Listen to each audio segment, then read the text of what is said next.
আমি আপনাদের সন্তান হিসেবে এখানে এসেছি। আমি জনগণের পক্ষ থেকে এসেছি, জনগণের দাবি দেওয়া নিয়ে এসেছি যে আমাকে স্যার ভাবার দরকার নেই।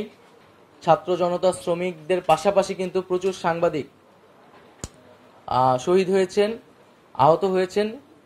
আমি জানি না এখন পর্যন্ত কী উদ্যোগ নেওয়া হয়েছে, কিন্তু দ্রুত সময়ের মধ্যে এই সাংবাদিক যারা এখনও আহত অবস্থায় আছেন এবং যারা শহীদ হয়েছেন তাদের পাশে এবং তাদের পরিবারের পাশে আমাদের দাঁড়ানো উচিত।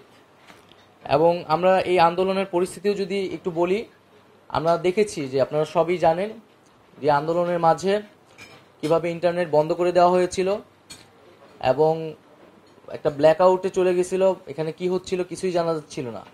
এবং একদিকে ইন্টারনেট বন্ধ করে দেওয়া হয়েছিল, সোশ্যাল মিডিয়া বন্ধ, তথ্যের কোনো প্রবাহ চলছিল না, মানুষের কাছে কেউ কিছু জানতে পারতেছিল না। এবং অন্যদিকে ইলেকট্রনিক মিডিয়া কিন্তু সম্পূর্ণ সরকারের করায়ত্তে ছিল। এবং এটা আমি নিজে ব্যক্তিগত অভিজ্ঞতা থেকে বলছি, আমাদের কোনো বক্তব্য কিন্তু একটা সময় সেই সময় প্রচার করা হতো না। আমাদের বিভ্রান্তিকর বক্তব্য বা হচ্ছে যেটা আমরা বলিনি এরকম মিসকোট করে প্রচার করা হতো। তারপরও আমরা সেই সময় দেখেছি যে কিছু প্রিন্ট মিডিয়া আমাদেরকে সাপোর্ট দিয়েছে, আমাদেরকে অনেক মিডিয়ার অনেক জায়গা থেকে বিভিন্নভাবে সাপোর্ট দেওয়া হয়েছে। এই আন্দোলনে পুরোটা সময় যারা ফিল্ড লেভেলে কাজ করেছে, রিপোর্টাররা কাজ করেছে।